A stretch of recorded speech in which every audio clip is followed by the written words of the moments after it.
당신이 몰랐던 이야기. 오늘은 애국인가 매국인가 누구 말이 맞는 거야 망 사용료에 대한 이야기입니다. 요즘 세계적인 게임 스트리밍 플랫폼 트위치의 한국 사업 철수 선언으로 떠들썩하죠. 얼마 전인 12월 6일 트위치의 CEO 댄 클래시는 공지사항을 통해 한국 시간 기준 2024년 2월 27일부로 한국에서 사업 운영을 종료하기로 결정했다고 말했습니다. 트위치가 한국에서 서비스를 시작한 것은 2017년부터인데 고작 6년 반 만에 사업을 철수하겠다고 선언한 것이죠. 이유가 뭘까요? 트위치는 한국에서 트위치를 운영하는데 드는 비용이 심각한 수준으로 높다. 그동안 한국에서 현저한 손실을 안고 힘겹게 운영했으나 대부분의 다른 국가에 비해 10배가 더 높은 네트워크 수수료로 인해 더 이상 운영이 불가능한 상황이라고 설명했습니다. 사실 작년부터 트위치는 운영 비용이 부담된다는 이유로 한국 트위치의 최대 영상 해상도를 축소하기도 했죠. 트위치가 철수하자 한국의 ISP 기업들, 그러니까 KT, SKT, LG에는 엄청난 비난이 쏟아졌습니다. 한 통신업계 관계자는 트위치는 망 사용료가 비싸다고 계속 주장해왔지만 정작 ISP들과 어떤 협상도 시도하지 않았다며 트위치가 국내 사업 경영 악화로 시장에서 철수하는 것이면서 국내 스트리머와 게이머들에 대한 책임을 지지 않기 위해 망 사용료 핑계를 삼은 건 아닌지 생각해 봐야 한다라고 말했죠. 실제로 많은 전문가들은 트위치가 한국에서 다른 국가에 비해 10배가 더 높은 네트워크 수수료, 즉 망 사용료를 내고 있다는 것도 매우 과장된 주장이라고 말하기도 합니다. 그런데 트위치가 한국의 망 사용료가 다른 나라에 비해 유독 비싸다고 주장하는 것도 아주 거짓말은 아니죠. 실제로 트위치 말고도 구글에 속해 있는 유튜브와 넷플릭스 같은 거대 글로벌 CP 기업들도 이 망 사용료 때문에 한국의 통신사들과 싸우는 중이거든요. 사실 망 사용료는 한국에서만 떠들썩한 이슈가 아닙니다. 어떻게 보면 한국이 망 사용료와 관련된 대결의 중심에 서게 된 것이죠. 판이 이렇게 커진 이유는 국회의 영향이 큽니다. 여의도가 CP 기업과 ISP 기업 간의 싸움에 뛰어들었거든요. 여론은 완전히 ISP 기업들이 나쁜 놈들이다인데 이 말이 맞을까요? ISP 기업들은 근거도 없이 생떼를 부리는 건데 국회가 입법까지 도와주고 있는 것일까요? 아니면 타당한 근거를 가지고 있음에도 소비자가 즐겨보는 트위치가 철수하고 평소 SKT, KT, LG 이 3사에 대한 인식이 안 좋아서 생긴 여론일까요? 이건 영상을 끝까지 다 보시고 한번 판단해 보시죠.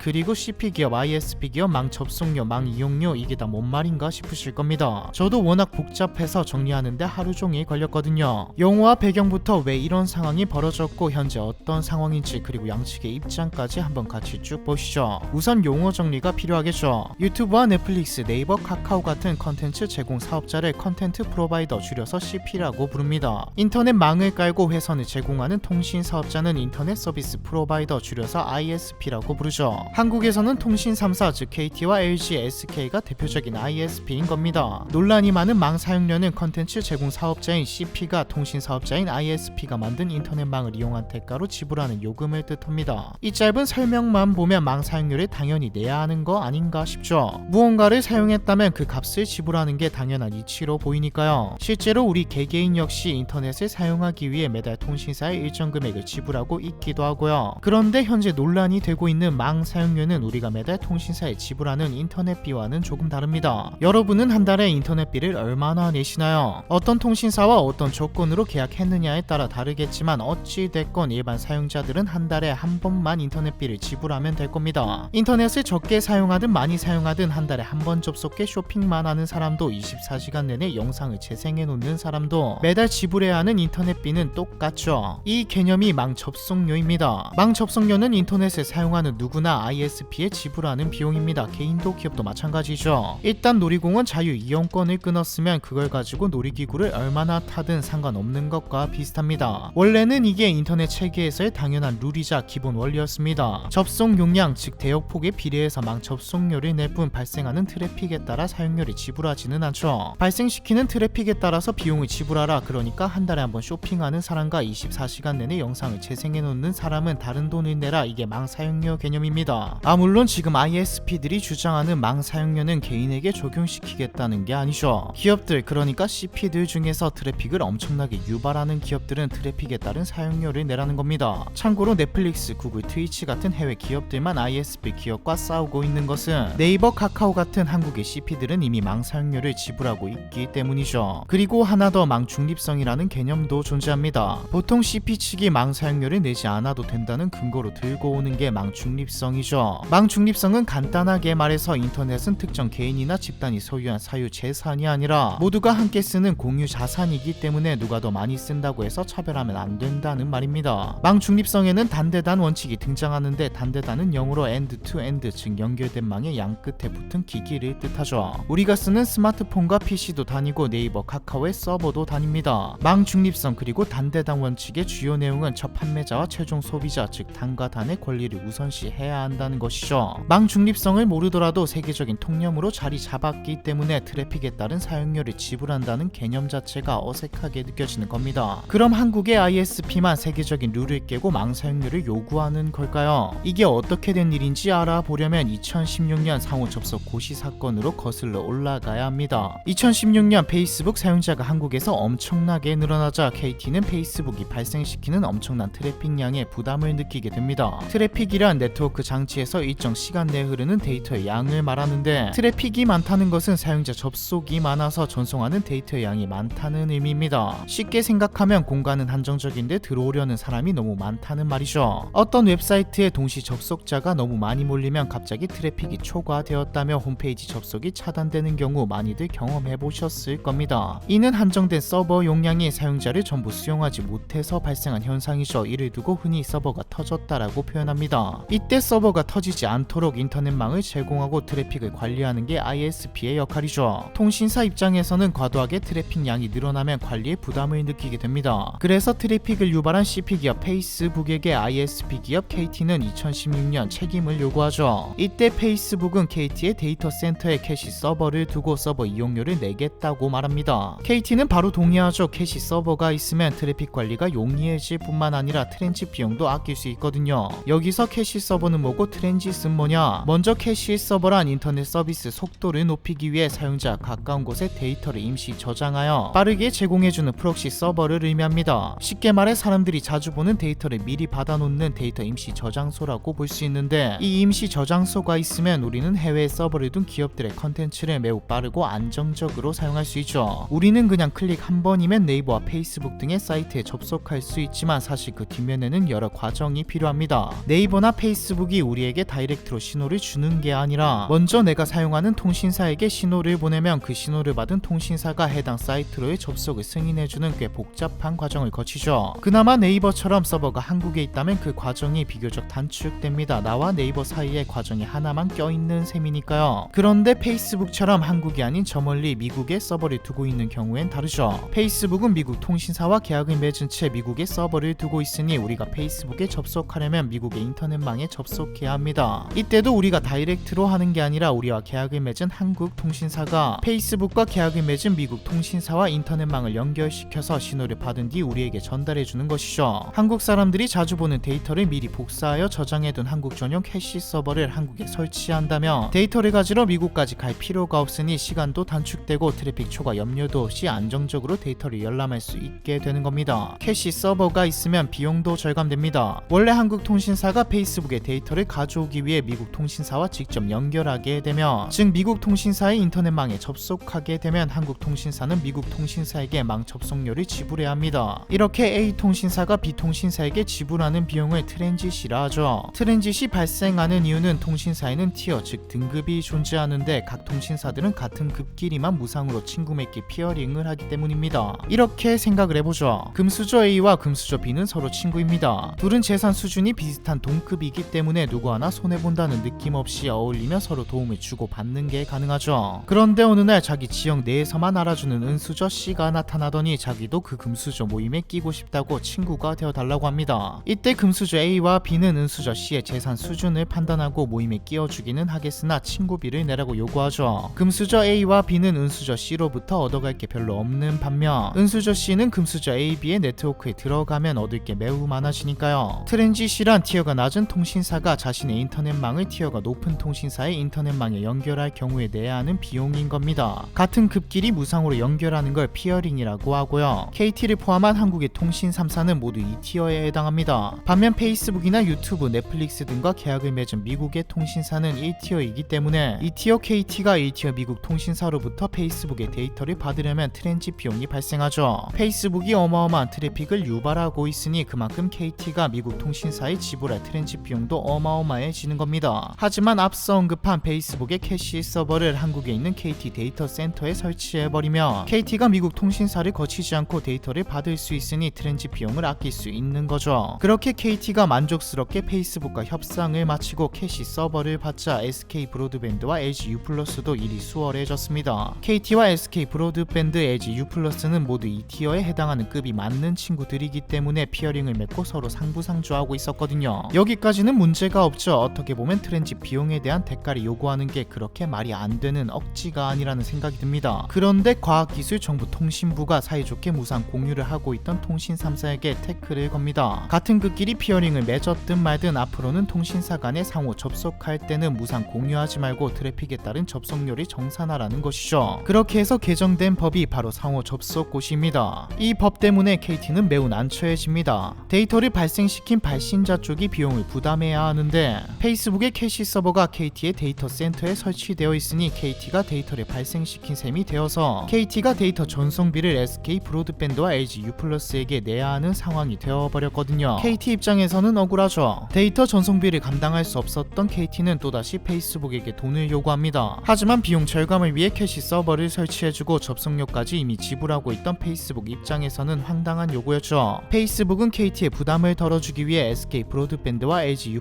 가입자들의 페이스북 접속 경로를 KT 캐시 서버에서 홍콩 캐시 서버로 변경합니다. SK 브로드밴드와 LG U+ 가입자들은 페이스북 접속이 기존보다 훨씬 느려지는 불편을 겪게 되었죠. 가입자들의 항의가 빗발치자 이번에는 방송통신위원회가 나서서 페이스북이 마음대로 접속 경로를 변경한 것을 문제 삼습니다. 방통위는 페이스북에게 3억 9,600만 원의 과징금을 부과해버리죠. 페이스북은 이에 불복해 행정소송을 제기합니다. 그 결과 1심, 2심 모두 페이스북이 승소했죠. 방통위가 이에 불복하여 상고를 결정했기 때문에 이 사건은 결국 대법원까지 가게 되었습니다. 대법원 판결은 아직 나오지 않은 상태이죠. 이렇게 재판이 진행되는 동안 페이스북은 한국의 통신 3사와 망 사용료 협상에 들어갑니다. 정확한 계약 금액과 규모는 비밀유지 조항 때문에 우리로서는 알 방법이 없지만 어쨌거나 페이스북이 망 사용료를 내기로 하면서 통신 3사와 합의하죠. 그렇게 망 사용료 사건은 이대로 일단락되는가 싶었으나 2020년 4월 SK 브로드밴드와 넷플릭스가 망 사용료로 소송전을 벌이게 됩니다. SK 브로드밴드는 원래 퍼블릭 피어링으로 넷플릭스 컨텐츠를 고객들에게 제공하고 있었는데 넷플릭스 이용자가 점차 늘어나자 2018년부터 도쿄에서 프라이빗 피어링으로 연결 방식을 바꿨습니다. 여기서 퍼블릭 피어링은 여러 CP와 ISP가 개별적 계약 없이 망을 연결하고 데이터를 이동시키는 방식을, 프라이빗 피어링은 특정 CP와 ISP가 전용 회선으로 데이터를 이동시키는 방식을 뜻하죠. 즉 SK 브로드밴드는 넷플릭스만을 위한 망을 증설했다는 말입니다. SK는 넷플릭스 하나만을 위해 비용을 썼으니 비용을 분담해달라고 요구했죠. 넷플릭스는 이를 거부하다가 결국 SK 브로드밴드를 상대로 채무 부존재 확인 소송을 제기합니다. 채무 부존재 확인 소송이란 쉽게 말해 판사한테 나 갚을 돈 없는데 얘네가 자꾸 갚으라고 한다며 채무가 없음을 확인해달라는 소송이죠. SK 브로드밴드는 넷플릭스가 국내에서 발생시키는 트래픽량이 얼마나 많은지에 대해 설명합니다. 네이버와 카카오의 트래픽 점유율이 각각 1에서 2%인 반면 넷플릭스는 7%를 점유하고 있다고 밝혔죠. 이 재판의 결과는 어땠을까요? 2021년 6월 서울중앙지법은 넷플릭스가 SK 브로드밴드의 망 사용료를 지불해야 한다며 SK 브로드밴드의 승소 판결을 내렸습니다. 하지만 구체적인 규모와 지불 방식은 양사 간 협상해야 한다고 말했죠.